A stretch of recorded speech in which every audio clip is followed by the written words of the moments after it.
Hello and welcome back. ஒரே மாதிரி உருளைக்கிழங்கு வறுவல் செய்யாமல் இந்த மாதிரி கொஞ்சம் வித்தியாசமாக செஞ்சு பாருங்கள். செட்டிநாடு உருளைக்கிழங்கு வறுவல் எப்படி செய்கிறதுன்னு பார்க்கலாம் வாங்க. அதுக்கு முதல்ல செட்டிநாடு மசாலா ப்ரிப்பேர் பண்ணிக்கலாம். ஒரு கடாய் சூடானதும் எண்ணெய் சேர்க்காம காஞ்ச மிளகாய், மிளகு, சீரகம் சேர்த்துக்கலாம். மிதமான சூட்டில் நல்லா வறுபடணும். அது நல்லா வறுத்த பிறகு துருவி வச்சிருக்க தேங்காய் சேர்த்துக்கலாம்.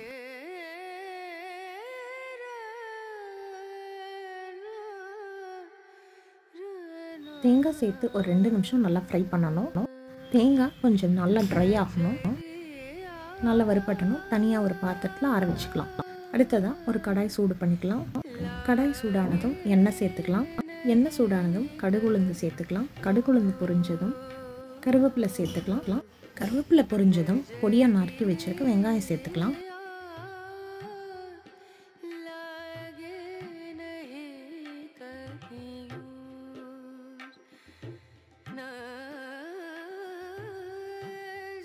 வெங்காயம் நல்லா வதங்கின பிறகு நறுக்கி வச்சிருக்க தக்காளி சேர்த்துக்கலாம். தக்காளி நல்லா வதங்கணும்.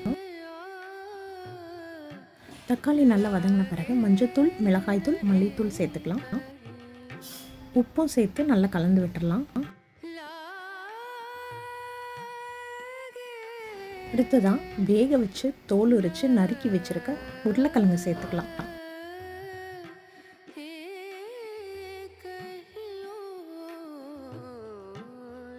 எல்லாத்தையும் ஒன்றா நல்லா மிக்ஸ் பண்ணி விட்டுடலாம்.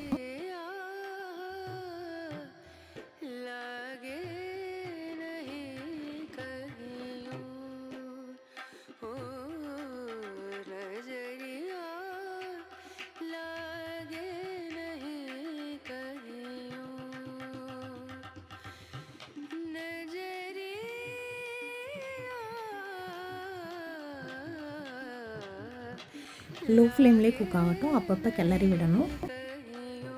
அடுத்ததாக வறுத்து பொடி பண்ணி வச்சுருக்க பவுடர் சேர்த்துக்கலாம்.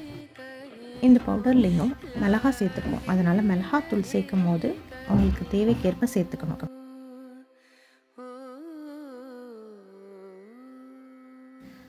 கொஞ்சமாக கரம் மசாலா தூள் சேர்த்துக்கலாம். லோ ஃப்ளேம்லேயே எல்லாத்தையும் ஒன்றா நல்லா மிக்ஸ் பண்ணி விட்டுறணும்.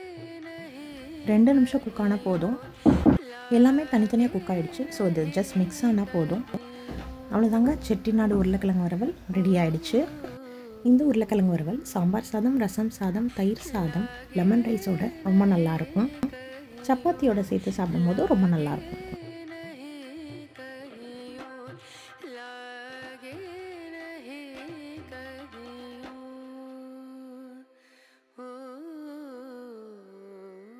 இந்த ரெசிபியை ட்ரை பண்ணி பாருங்கள். எப்படி இருக்குதுன்னு கமெண்ட்டில் சொல்லுங்கள்.